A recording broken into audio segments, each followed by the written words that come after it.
शिंदे गटाची या ठिकाणी सरशी झालेली आहे आणि या ठिकाणी या शिवसेना शिंदे गटाचा या ठिकाणी नगराध्यक्ष निवडून आलेला आहे। त्या माध्यमातून मी राष्ट्रवादी काँग्रेस पार्टी सामाजिक न्याय विभागाचा मोहोळ तालुका अध्यक्ष या नात्याने मी मोहोळकरांचं मी अभिनंदन करतो, कारण ही निवडणूक अतिशय चुरशीत झालेली आहे। या ठिकाणी या मोहोळचे दोन माजी आमदार, अक्कलकोटचा आमदार, अक्कलकोटचा आमदार आणि या जिल्ह्याचा पालकमंत्री नाही तर तो अनगरचा पालकमंत्री या नात्याने मोहोळमध्ये निवडणुकीसाठी समोर आला।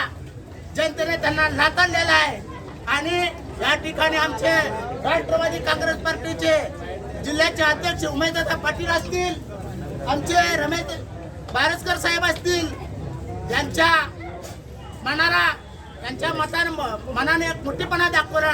आदरणीय उमेशदादा पाटील साहेब यांनी मनाला मोठीपणा दाखवला। कुठल्याही प्रकारचं राष्ट्रवादी काँग्रेस पार्टीचं सीट या ठिकाणी दिलेलं नाही, कारण या ठिकाणी जर सीट दिलं असतं तर मताचं विभागन झालेलं असतं आणि या ठिकाणी आपल्याला अल्पमतात आपण आलेलो असतो। आपण बघितलंय आज या ठिकाणी मोहोळ शहरामध्ये उभाट्याचं एवढं मोठं प्रस्त असताना सुद्धा त्या ठिकाणी त्यांना पराभूत व्हावं लागलं। आणि म्हणून सांगतो, आदरणीय रमेश बारसकर यांनी अत्यंत मोठ्या काल्पनिकतेतून या मोहोळ शहराचं इलेक्शन लावलं आणि महाराष्ट्रामध्ये एक ऐतिहासिक घडलाय की या ठिकाणी शिंदे गटाचा 4-5 आमदारांनी या ठिकाणी मोहोळ शहरामध्ये येऊन ठाण मांडलं होतं। काही करून आपला भाजपचा नगराध्यक्ष झाला पाहिजे होता, पण या सगळ्यांना या मोहोळ शहराच्या माझ्या स्वाभिमानी मतदारानं या ठिकाणी या सगळ्यांच्या छताडावर लाथ मारलेली आहे। आणि या ठिकाणी रमेश बारसकर असतील, आमचे उमेशदादा पाटील असतील, त्यांच्या सर्व सहकारी असतील, त्यांच्यावर